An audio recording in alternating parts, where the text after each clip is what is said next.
The smell of oil and metal still clung to me after 12 brutal hours at the shop. I was exhausted, but seeing my pride and joy, a 1967 Camaro SS I'd rebuilt piece by piece, made it worth it. As the garage creaked open, chrome gleamed like fire, and that's when everything went wrong. My HOA president, Brenda, charged across the grass like a bull on a mission. Before I could even blink, she was on the phone screaming, "That man stole my car. Send the police now." I stood in my own driveway, keys in hand, staring at my own car, about to be arrested for theft in front of my own house. What would you do if your neighbor weaponized the police against you in your own driveway? Drop a red flag emoji in the comments. Let's see where people are watching from, because this madness deserves to be heard everywhere. I'm Marcus, a third-generation mechanic. My grandfather taught my father, and he taught me. Cars aren't just a job in our family, they're a legacy. After my divorce last spring, I scraped together what I had left to buy a small house here in Willowbrook Estates, a quiet place, or so I thought. What I didn't know was that Brenda ruled this HOA like a suburban dictator. That Camaro wasn't a midlife crisis toy. I'd found her as a rusted corpse at an estate sale. Most people would have junked it for $30 scrap. But I saw life. I poured 18 months of sweat, blood, and weekends into her. New engine, new transmission, flawless paint job. She was reborn. Every bolt documented, every receipt saved, all to protect myself from exactly what Brenda was about to pull. Every Saturday smelled like primer, polish, and motor oil. My garage became my temple, coffee going cold while I worked late into the night, sanding, priming, and building perfection. This car wasn't just metal, it was meditation, it was survival. Then came Brenda Wilson, a real estate agent turned self-appointed queen of Willowbrook. Perfect nails, gravity-defying hair, and a smile so fake it could freeze antifreeze. She'd been HOA president for 3 years, unchallenged. Why? Because no one else wanted to babysit the neighborhood like she did. Brenda's specialty? Weaponizing paperwork? Left your trash cans out for 12 minutes? Violation? Fence posts too tall by an inch? Violation. Even my lawn once got cited for being half an inch over the height limit. And yes, she showed up with an actual ruler. 2 weeks before the garage incident, she stormed over while I was bleeding brake lines. "Noise ordinance," she barked. "No power tools after 6 p.m. I wiped my hands and calmly showed her the law. Hobby work was legal until 9. Her smile turned to ice. "We'll see about that," she snapped. That's when I knew I was in her crosshairs. The tipping point, her monthly pool party. I overheard her bragging to her guests, claiming she had just bought a Camaro, identical to mine. She even showed photos from a dealer website, pretending it was hers. My wrench slipped from my hand. That's when I realized she wasn't just nosy, she was delusional. That afternoon, I pulled out for brake fluid. The Camaro's engine rumbled like thunder through the neighborhood. When I came back, Brenda stood in her driveway, arms folded, eyes locked on my car like a hawk watching prey. She didn't speak, just stared. And I knew she was planning something. That night, I imagine Brenda sat for hours online, convincing herself she'd been cheated, that somehow my Camaro was really hers. By morning, she wasn't just an annoying neighbor, she was a Karen with a cause. Saturday evening, peace shattered. 2 squad cars screeched into my driveway like it was a bank robbery. 4 officers poured out because Brenda had called 911 claiming I'd stolen her car in my own driveway. Officer Rodriguez, a veteran cop with steady eyes, asked for proof. I pulled out my phone and showed 18 months of photos, every bolt, every gasket, every drop of sweat I'd poured into that car.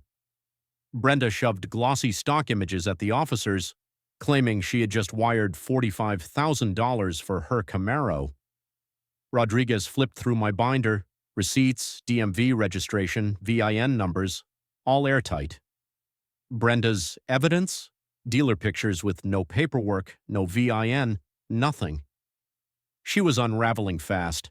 Then I played my ace card, a handwritten bill of sale from the estate auction where I'd bought the Camaro, signed by Eleanor Hutchinson herself, 18 months ago. The officer studied it like it was buried treasure. Brenda? She looked like she'd swallowed glass. Ma'am, Rodriguez said firmly, filing false police reports is a crime. The color drained from Brenda's face. She stammered excuses, but her eyes told the truth. She wasn't done. She was regrouping. Monday morning, the war escalated. In my mailbox sat a violation notice. Brenda had fined me $200 claiming my work van, a simple Ford Transit, was an unauthorized commercial vehicle. She gave me 48 hours to comply, signed by her, of course. But paperwork cuts both ways. At the county courthouse, I dug through records and hit gold. I'd bought my van 3 years before the HOA created that rule. Legally, it was grandfathered in. Brenda had no authority to fine me. I drafted a response, stapled proof, and hand-delivered it to the HOA office. The receptionist read it and whispered, "Oh dear, Brenda's not going to like this." She had no idea how right she was. By Wednesday, my mailbox was overflowing with violations, oil stains, garage odors, noise complaints. Brenda was carpet bombing me with paperwork, hoping something would stick. So I invested in defense, 4 high-definition security cameras, night vision, cloud backup. If Brenda so much as sneezed near my fence, I'd have proof. The footage revealed her new hobby, property surveillance, measuring my fence, photographing my yard, pacing like a general on patrol. She wasn't just a neighbor, she was a stalker. Then came her nuclear move, an emergency HOA board meeting with only 3 hours' notice. She thought she could trap me unprepared. She was wrong. 3 board members sat waiting. Brenda announced a new emergency ban, no auto repair in Willowbrook. $500 fines for violators. I calmly pulled out the bylaws. Section 4.3, 7 days notice required. Section 4.7, 5 board members minimum for a quorum. This meeting has all the legal authority of a book club, I said. Clara, Brenda's sidekick, turned red as a tomato. Brenda lost it. You think you're smart? Coming in with your people and your activities. The venom in her voice was sharp enough to strip paint, but I stayed calm. Bullies always hang themselves if you give them rope. That night, my neighbor Tom pulled me aside. Most of us think she's lost it, he admitted. It's time we talked. And just like that, I wasn't fighting alone anymore. The next morning, code enforcement knocked. Anonymous complaint, unlicensed commercial auto repair. But when he saw my garage, spotless and organized, he laughed. This is cleaner than most shops. You're golden. Brenda's next attack? She called my insurance company, claiming my garage was a fire hazard. My agent showed up, admired the Camaro, and signed me off as safer than most houses. He even warned her with a cease and desist letter for filing false claims. Then Brenda found social media. She started a Facebook group, pretending to protect property values. But when neighbors started defending me and posting her history of harassment, she panicked and deleted comments. Nothing angers a community faster than censorship. The group exploded into chaos. Sunday morning, I found roofing nails scattered across my driveway. My cameras caught a hooded figure creeping around at 2 a.m. The walk? The same stiff march Brenda used every morning. Officer Morgan confirmed it. Classic intimidation. Then came the anonymous letter. Your kind doesn't belong here. Leave or face consequences. Same paper stock, same watermark as Brenda's violation notices. Detective Martinez confirmed it. Hate crime territory. By now, neighbors were rallying. We compared notes, mailbox fonts, flower violations, noise complaints. Brenda hadn't just targeted me, she'd terrorized everyone. For the first time, our HOA had a resistance. At the courthouse, I pulled HOA financial records, and my jaw dropped. Brenda had been paying thousands to fake companies, all registered to her address, landscaping projects that never existed, consulting firms with no employees. She was stealing from the HOA fund. Cross-checking violation dates with real estate sales revealed her real plan: harass homeowners until they sold cheap, then swoop in as the agent and profit. 3 families had already fled. And guess what? Her own house was in foreclosure. She was desperate. I called Tom with the news. She's not just power-hungry, she's a criminal, and she's going down. Our garage turned into mission control. A lawyer, an accountant, a contractor, a teacher, each brought skills to the table. We built airtight documentation, legal complaints, and security defenses. Brenda had no idea the trap was closing. By Monday, she was unraveling. My cameras caught her pacing at 7 a.m., phone glued to her ear. She demanded an emergency board meeting, legal defense fund paid by every neighbor. But Tom secretly recorded her panicked rants, evidence gold. Wednesday night, she tried framing me. She planted oil containers behind my garage and spray-painted fake stains. Problem was, she did it all under my motion-activated floodlight on camera, with her BMW parked right behind her.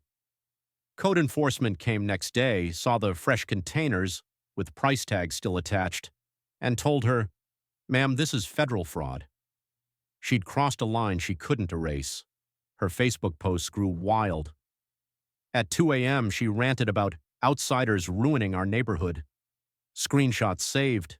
Every word was evidence. Then she tried bribery. She offered Carlos $2,000 in cash to stop helping us. He recorded the entire thing. Now we had her for harassment, fraud, and bribery. The case file was stacking higher than a phone book. Her last trick? Another false police report, claiming I threatened her with a weapon. But I was in my garage fixing a neighbor's car with 3 witnesses when cops arrived. Officer Morgan had had enough. "This is your 4th false report. Next time it's charges." Our independent audit confirmed it. $96,000 stolen in fake expenses. She wasn't just corrupt, she was running a criminal enterprise. Then she made her fatal mistake. She broke into the HOA office at 2 a.m. to shred records. The silent alarm tripped. Cops found her elbow deep in paper confetti. Game over.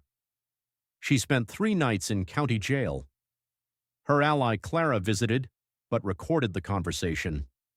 Brenda begged her to steal $50,000 cash from her garage so they could run. Another confession caught on tape. At the emergency HOA meeting, neighbors exploded in fury. $112,000 had been stolen. The vote of no confidence was unanimous. Brenda was finished. By Friday, news vans swarmed our streets. Channel 7 led with the headline, "HOA President Arrested in Massive Fraud." Brenda's mugshot was everywhere. For once, she was famous, just not in the way she'd planned. Caught red-handed shredding records, Brenda was cuffed on the spot. Bail was set at $25,000, money she didn't have. For the first time, the HOA queen was locked in a cage she couldn't control, but her arrogance didn't stop. In jail, she whispered to Clara through the phone, offering $50,000 cash hidden in her garage if Clara helped her escape. Clara recorded every word, another nail in her coffin. Thursday night, the HOA meeting turned into a rebellion. Neighbors erupted as we revealed the full audit. Over $112,000 stolen. Every family had been robbed. The vote to remove her was unanimous. By Friday, the media swarmed. Local news ran Brenda's mugshot alongside footage of her shredding documents. Overnight, she became the face of HOA corruption, exposed for all the world to see. Her real estate license was suspended, her foreclosure went public, and even her allies abandoned her. The empire she built on lies collapsed in days. The sentencing hearing was packed. 40 neighbors filled the courtroom, waiting for justice. Brenda shuffled in, orange jumpsuit clashing with her fake blonde hair. She looked like a deflated balloon. I stood first. "Your Honor, this started when my neighbor called 911 because I opened my own garage. But it was never about a car, it was about power. She didn't just steal money, she stole our peace of mind." One by one, my neighbors spoke. Tom with his quiet strength, Sarah with her financial evidence, Linda with her story of community damage. Together, we painted the full picture of Brenda's crimes. When it was Brenda's turn, she wept crocodile tears. "I was just protecting the community," she sobbed. But no one believed her. Not the neighbors, not the judge, not even her own lawyer. Judge Hernandez's voice was thunder. 4 years in state prison, full restitution, and probation after release. The gavel fell, and the courtroom erupted in applause. Brenda's reign of terror was over. Outside, reporters shoved microphones in my face. "Document everything, build community, truth wins," I told them. Those 6 words spread online like wildfire, becoming a rallying cry for homeowners everywhere. Months later, Willowbrook was unrecognizable. Instead of fear, we had barbecues, kids playing, and even a community garden. Property values rose 15%. Turns out buyers prefer honest communities over HOA dictatorships. Every household received restitution, thousands back in our pockets. Families paid down debt, planned vacations, and finally breathed easy again. As for me, I kept the Camaro. She became a symbol of our fight, the car that defeated an HOA tyrant. Every weekend, I teach kids in the neighborhood about engines, just like my father and grandfather taught me. In the end, Brenda thought she could break us, but she did the opposite. She built a stronger community. When neighbors stand together, bullies fall. And that's the real story of how a garage door opened the fight of a lifetime, and we won.